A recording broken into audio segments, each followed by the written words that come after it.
স্বতঃপ্রণোদিতভাবে আরজি করের মতো নৃশংস হত্যাকাণ্ডের মামলা নিজের হাতে নিয়েছে সুপ্রিম কোর্টের প্রধান বিচারপতি DY চন্দ্রচূড়।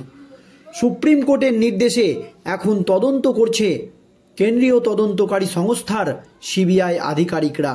আর এই আবহে দাঁতে দাঁত চেপে আন্দোলন চালিয়ে যাচ্ছে জুনিয়র চিকিৎসকেরা এবং এতদিন কর্মবিরতি পালন করছিল জুনিয়র চিকিৎসকরা, কিন্তু অবশেষে কর্মবিরতি প্রত্যাহার করে আজ জুনিয়র চিকিৎসকেরা কাজে যোগ দিয়েছে। কিন্তু তারা একেবারে হুঁশিয়ারি দিয়ে রেখেছেন, যদি বিচারে কোনো বিলম্ব হয় বা দেরি হয় বা তাদের দাবি মেনে না নেওয়া হয় তাহলে তারা আবার কর্মবিরতি করবে। আর এই আবহে সুপ্রিম কোর্টে চলছে আরজি কর মামলার একের পর এক শুনানি। এর আগের শুনানিতে সুপ্রিম কোর্টের প্রধান বিচারপতি DY চন্দ্রচূড়ের ছিল একেবারে কঠোর পর্যবেক্ষণ। রাজ্য সরকারকে, মমতা সরকারকে একেবারে তুলোধনা করেছিলেন সুপ্রিম কোর্টের প্রধান বিচারপতি DY চন্দ্রচূড় এবং পরিষ্কার জানিয়ে দিয়েছিলেন CBI ঘুমিয়ে নেই, তদন্ত ভালোই এগোচ্ছে।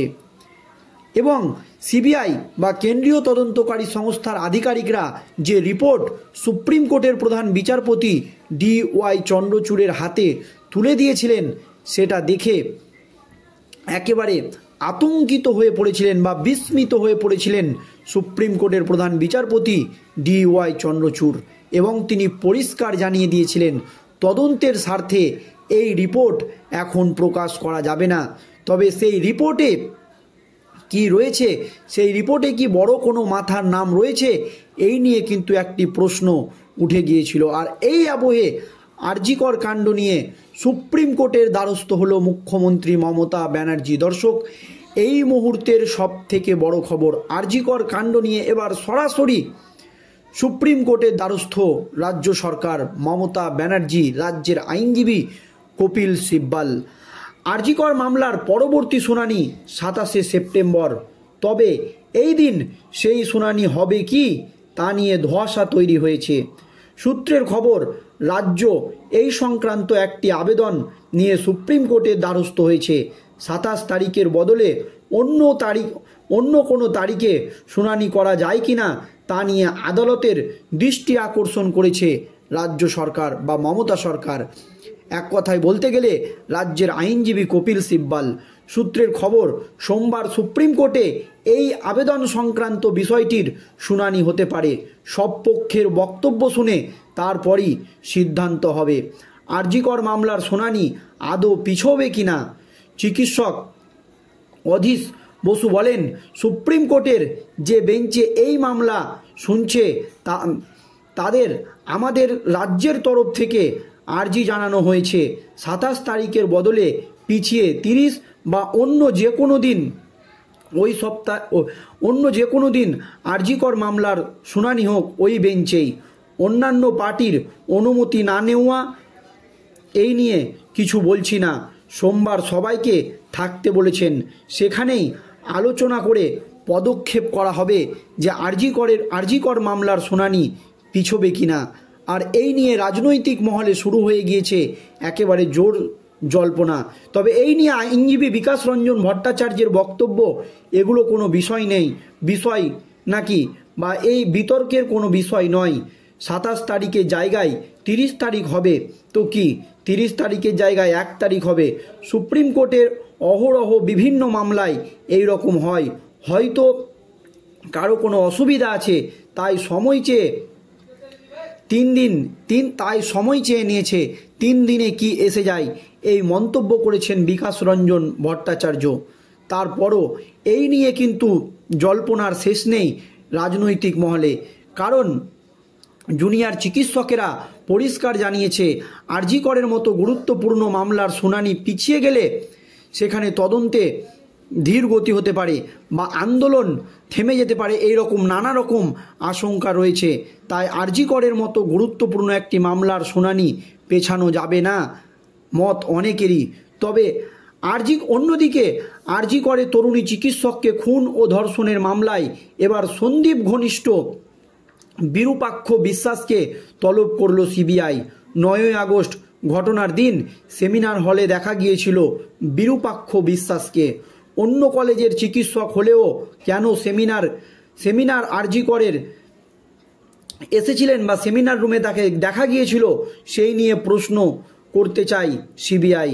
তলবের পরেই শনিবার সিজিও কমপ্লেক্সে হাজিরা দেন বিরূপাক্ষ বিশ্বাস। এছাড়াও ঘটনার দিন আরজি করের প্রাক্তন অধ্যক্ষ সন্দীপ ঘোষের সাথেও তার ফোনে কথা হয়েছিল বলে জানা গিয়েছে।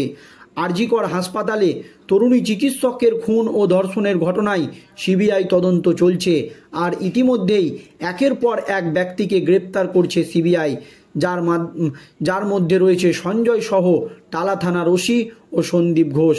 একাধিকবার জেরার পরেই সন্দীপ ঘোষকে গ্রেপ্তার করেছে সিবিআই। আর এবার এই মামলায় সন্দীপ ঘনিষ্ঠ বিরূপাক্ষ বিশ্বাসকে তলব করল কেন্দ্রীয় তদন্তকারী সংস্থার সিবিআই আধিকারিকরা। ঘটনার দিন আরজি করেই ছিলেন বিরূপাক্ষ। কেন তিনি ওই হাসপাতালে গিয়েছিলেন সে বিষয়ে তাকে জিজ্ঞাসাবাদ করা হতে পারে বলে সূত্রের খবর। জানা গিয়েছে এই বিরূপাক্ষ ঘোষ আসলে বর্ধমান মেডিকেল কলেজের চিকিৎসক। এমনকি মেডিকেল কলেজে দাদাগিরি চালানোর মতো অভিযোগ রয়েছে তার বিরুদ্ধে। হাসপাতালে এক প্রকার ভয়ের রাজত্ব তৈরি করেছিল এই বিরূপাক্ষ বিশ্বাস। জুনিয়র ডাক্তারদের হুমকি দেওয়ার অভিযোগ রয়েছে বিরূপাক্ষের বিরুদ্ধে। এছাড়াও টাকা নিয়ে ছাত্র ভর্তি করার মতো অভিযোগ রয়েছে বিরূপাক্ষের বিরুদ্ধে। 4 বছর আগে মুর্শিদাবাদের জলঙ্গির এক ছাত্রকে ডাক্তারিতে ভর্তি করে দেওয়ার আশ্বাস দিয়ে তিনি 2 দফায় মোট 8 লক্ষ টাকা নিয়েছিলেন, যে কারণে ভয়ে ভয়ে থাকতেন জুনিয়র চিকিৎসকেরা। আর ইতিমধ্যেই বিরূপাক্ষকে সাসপেন্ড করেছে স্বাস্থ্য দপ্তর, আর তারই মধ্যে তাকে কেন্দ্রীয় তদন্তকারী সংস্থার সিবিআই আধিকারিকদের তলব। আর এই আবহে আরজি কর মামলার শুনানি পিছানোর আর্জি করল রাজ্য সরকার বা কপিল সিব্বাল। আর এই নিয়ে শুরু হয়েছে রাজনৈতিক মহলে একেবারে জোর চাপান্তর। তবে জুনিয়র চিকিৎসকেরা পরিষ্কার জানিয়ে দিয়েছেন আরজি করের মতো একটি গুরুত্বপূর্ণ এবং সেনসিটিভ মামলার শুনানি পিছিয়ে গেলে আন্দোলন ধীর গতিতে হতে পারে বা আন্দোলন কমে যেতে পারে। সেই জন্য যত দ্রুত সম্ভব আরজি কর মামলার শুনানি করা হোক। কিন্তু এখানে প্রশ্ন উঠে যাচ্ছে, হঠাৎ কেন রাজ্য সরকার বা রাজ্যের আইনজীবী কপিল সিব্বাল আরজি কর মামলার শুনানি পেছানোর আবেদন জানালেন? এই নিয়ে নানান রকম প্রশ্ন এবং জল্পনা মানুষের মধ্যে উঠতে শুরু করেছে।